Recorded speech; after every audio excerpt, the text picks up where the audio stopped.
Welcome to Marketed Live. I'm really pleased to see you here today. After 2 years, it's been fantastic. It's so nice to see real people for a change. You are real, aren't you? Yeah?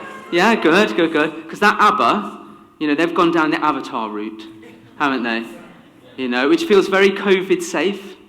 And they look 40 years younger, which is, perhaps a bonus. So there are some advantages to digital. But I like in-person events. And I'm really pleased that you're here today to share this with us. It's been a bit of a nightmare, hasn't it, the last couple of years? Are you okay, hun? Yeah, are we all okay? Yeah, good. Seriously, are we okay? Yeah, good. It's important. We want to keep this as safe as possible. I'm very grateful for you to actually be here today and to make the effort to come here, because I know it does take some psychological work to come to something like this. Is it anyone's first in-person event?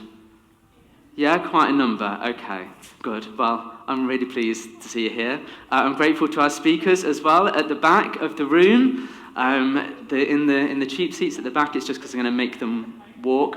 I've tried to remind them they've got 20 seconds walk-on music. They've got to time it exactly right. So feel free to heckle if they are a little bit late. Now, do you remember the heady days of March 2020? Right, when we first went into lockdown and the weather was beautiful, wasn't it? We thought, oh, okay, that's all right. It's all right. We'll be a bit like work from home for a bit. Maybe go out in the garden. Hey, I'll get my laptop out and work on the sun lounger. People started posting pictures of having their laptop in a cardboard box because apparently that helps with the sun. And then it sort of dragged on a bit. And we got to a point where in June we took a decision to cancel last year's event. And we thought about putting something virtual on, but I have to say I'm not a huge fan of the virtual experience.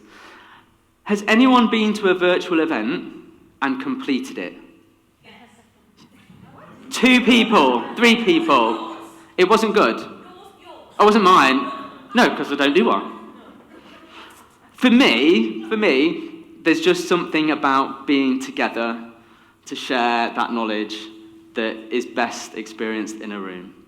And that's what we're experiencing today.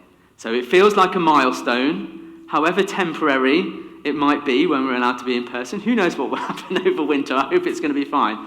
But it feels like a real milestone today.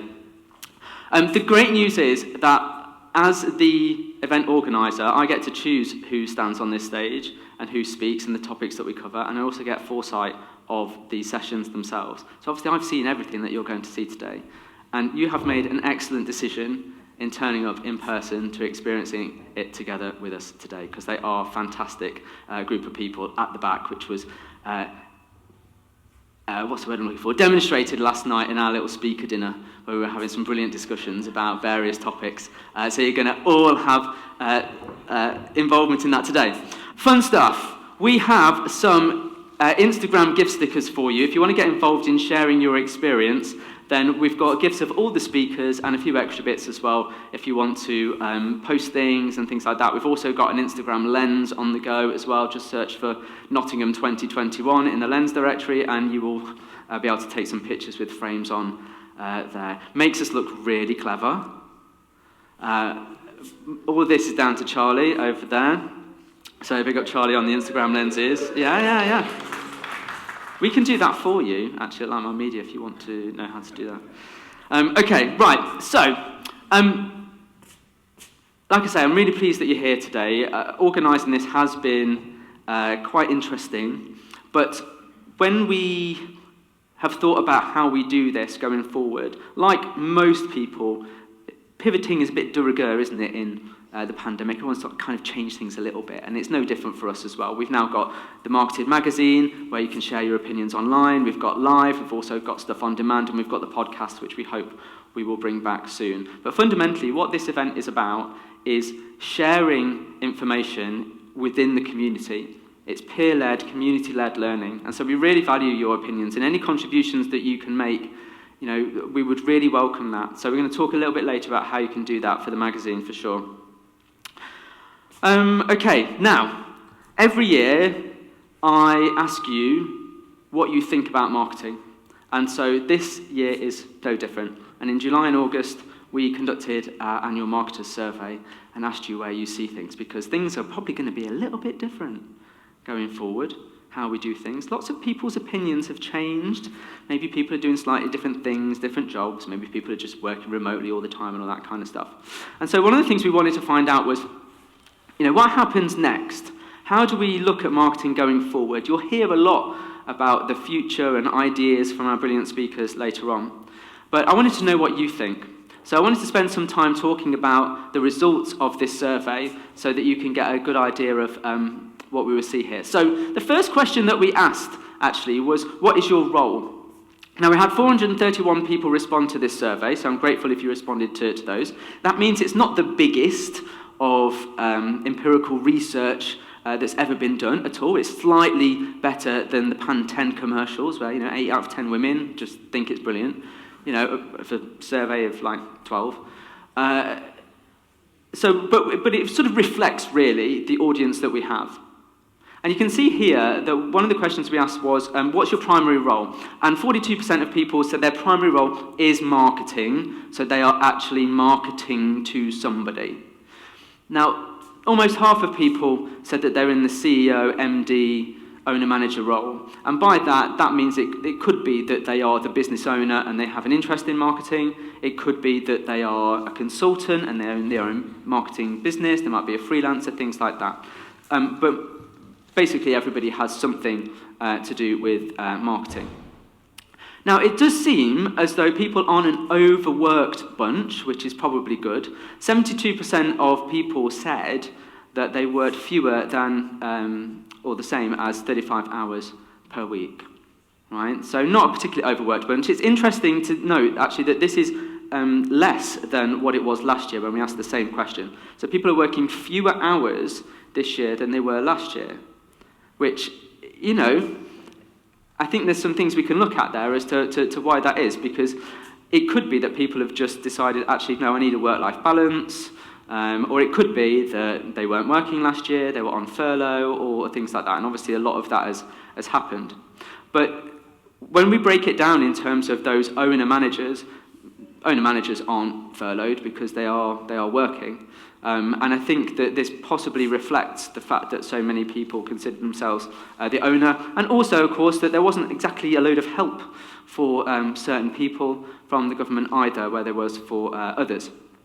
Now, we asked, are you working full-time? Are you working more hours than before? And you can see here that virtually everybody is working full-time, so we don't have a lot of part-time people here. And nearly 10% are working more hours than they were. So that obviously does conflict a little bit with the last slide. So we did ask questions about furlough, and certainly in the responses, there didn't seem to be a lot of furlough going on. And I think it's probably a reflection of that owner-manager thing and nothing more than that, because clearly there was furlough going on. And actually, this is not what I was hearing anecdotally in agency world, where certainly in the first wave, there were a lot of agencies that put people on furlough. Some people were just let go straight away. There was a huge influx of people available in the jobs market at the beginning. Now you can't get anybody. You just cannot get people for a role. So it'll be interesting to see what happens when that scheme ends at the end of the month. Now, I asked a question about budget.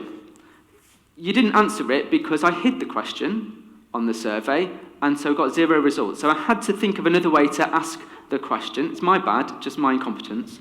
That's what it was. So I thought I needed to ask another question. Where do you go these days when you want to ask a question and you want a limited number of responses, I don't know, in a poll? Sarah Clay, I'm looking at you. LinkedIn, Sarah. Sarah, do you want to just go and read your bio? LinkedIn lady. Right, so I asked it on LinkedIn. I asked it on Twitter as well, because I was worried. Because on LinkedIn you can see who says what, and then I got all nervous because I thought, people are going to think that I'm using it as a marketing exercise, which would have been quite a clever thing to do, really. Have you got more budget? Yes, I have. Okay, I'll pick up the phone. But what people were saying was that actually, compared to this time last year, 78% are either working with the same marketing budget or more. So it could be that we are now starting to see those shoots of recovery, people spending more, people willing to do more marketing. I don't know if that's your experience, whether you're seeing that, a few nods of the head, good.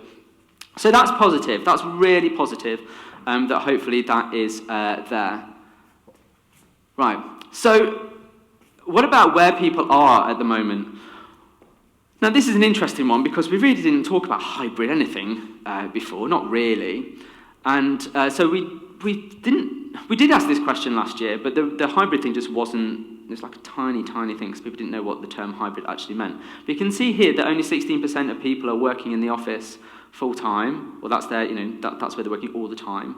And 32% working sometime in the office, sometime at home. And then, of course, 50% working from home all the time. I don't think you can read anything into this at all because of that freelancer, owner-manager thing where, that's possibly where people were working all the time. But I think the hybrid thing is quite interesting because one of the things that I'm interested in learning is what does that do for creativity?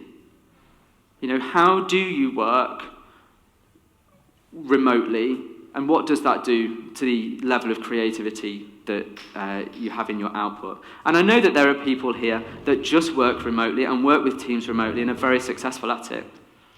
And there are other people here that really do want to make sure that people are back in the office because they feel as though people are more creative and you get those moments where you're inspired and things like that. There's always going to be a mix here. One of the things I'm looking out for now, and I think it would be quite interesting to find out later, is some of the campaigns, some of the outputs, some of the things that we actually create, what are they like? Are they really better for people working together? Or does it not matter? I think it's too early to say because people aren't settled in this. But I think those little moments, as an industry, we need to up our game in terms of creativity, and there's certainly you'll get some inspiration from that today. So I think that's the only thing that we need to think about there. Now, the comments, when we asked about, well, what's changed in marketing, were really quite interesting from you guys. We asked this as an open question. I'm going to have to turn around and read this because I can't read my monitor here. So, has marketing changed in the last 18 months was the question. So being more dynamic helps when changes are constant. I think we can agree that changes are pretty constant all the time. We've had to deal with that. Quite a challenge to begin with. Do people feel more able to deal with changes now? You kind of get used to that, don't you? There was a lot of words like speed and rapidity that came across in some of the comments quite frequently here. People understanding that they've got to react faster to these changes if they want to keep pace with things. So that's quite interesting. Another comment that I thought was good, glossy is gone. A few comments like this talking about how, we've all seen each other in home, we've all rearranged our bookcases so that, people on Zoom can think we're more intelligent than we are. Or did anyone go for the rainbow bookshelf? No, that's just one step beyond, isn't it? You've really not got enough to do if you're doing that, but there we go.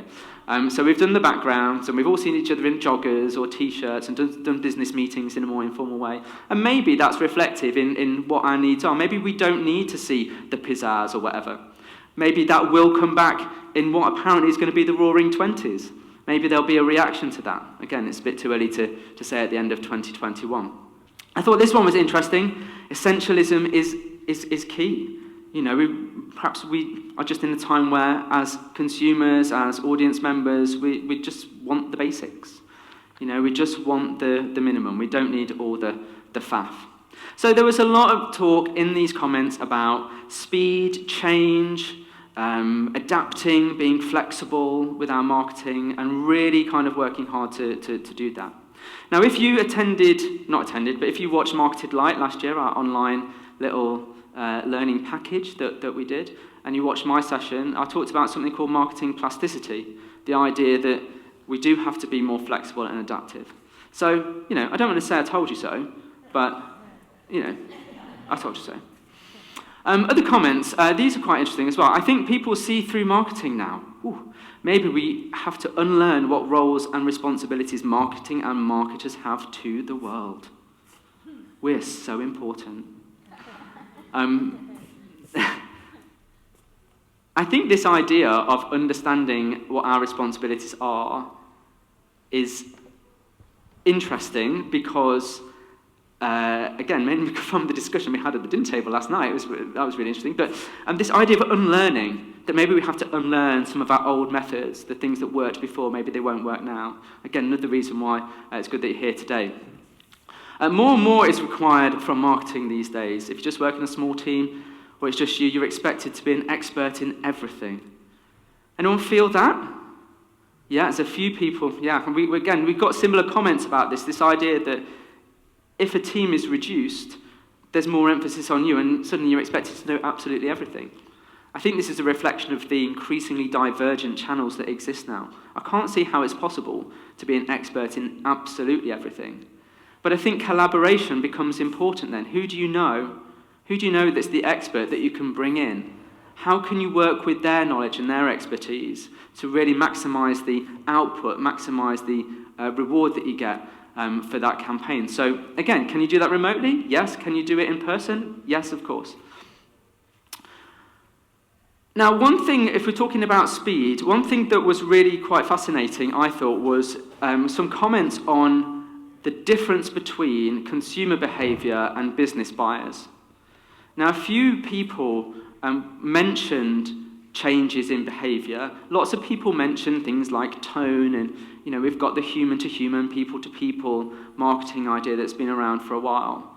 But I think what surprised me about this is that I think we've been led to believe in the last few years that audiences are fairly similar in the way that we behave. But what you're actually telling me is that you've noticed a big difference in the speed at which consumers take decisions compared to businesses. Businesses, it's somebody else's money.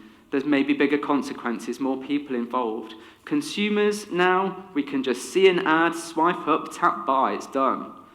And maybe it's a result of the toilet paper panic buying thing, because that was weird. But we need it, and maybe price and convenience is more important to us than whether or not it's a waste, or whether there's a higher consequence of that. Again, very interesting what we were talking about at the dinner table last night. So again, that's your experience. So I think what that says to me is that we do have to understand the differences between these audiences, and we need to know how they're changing, and we need to think about that when we're plotting our customer journeys and what we need to do in terms of the content that we create. All right, now, excuse me whilst I go over here. Okay, so there were a few questions about how you felt about society in general. This was just me being nosy to see whether or not you felt the same way that I did, which apparently you do. But we asked questions about what you felt about society in general. Has the pandemic affected how you see society and people? And we asked you to score out of 1 to 10, like, has it made you feel more positive or more negative about people? All right, so out of 10, does anyone want to have a guess at the score? Now, hang on. All right, that's way more pessimistic than you need to be. So the actual score was just under 4, 3.7. Still not, we still don't think a lot. And again, we asked for comments, really, on what you felt about people. It's complicated. Generally, I try to avoid the general public. And my favourite,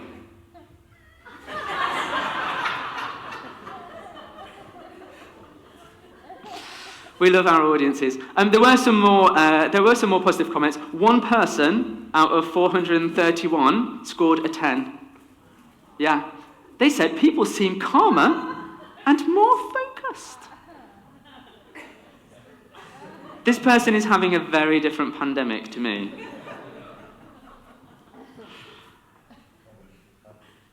Okay, now based on some of those questions, we asked the question about social media, because people have, I think, use social media a lot more, and we asked whether people felt that social media was a force for good in society in general. And you can see here that 58% of people said they feel it is a force for good. No, 16%, and 25% don't know. But what's interesting here is when you dive deep into this and you do something fancy with data and segment it and cross-reference it and things like that, you can see this varies wildly. So people who work with social media in some way mainly believe that social media is a force for good. I think 65%, still not a ringing endorsement, particularly, but 65% of people who work with social believe that it's a force for good. Those people who do not work with social, quite clearly, do not necessarily believe that social media is a force for good in society. And it made me think that perhaps in marketing we do tend to live in this different world to a lot of people. And I wonder whether the general public, society in general, is more like this, that they don't see social media as necessarily being a force for good. So we have to think about that, because sometimes people think of social as the silver bullet that's going to help get people there, and maybe it's going to convert sales and all this kind of stuff. And we just need to be aware of how the audience see it as well. We need to be smarter with how we use things like social.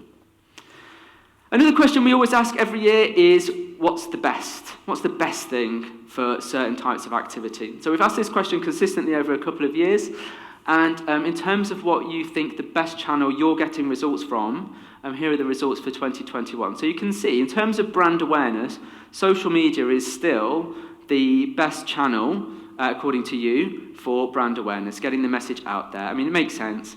It's free to use, it's easy, we can create stuff, we can publish stuff, it's the algorithm delivers it to the people who need to see it. Great, makes sense.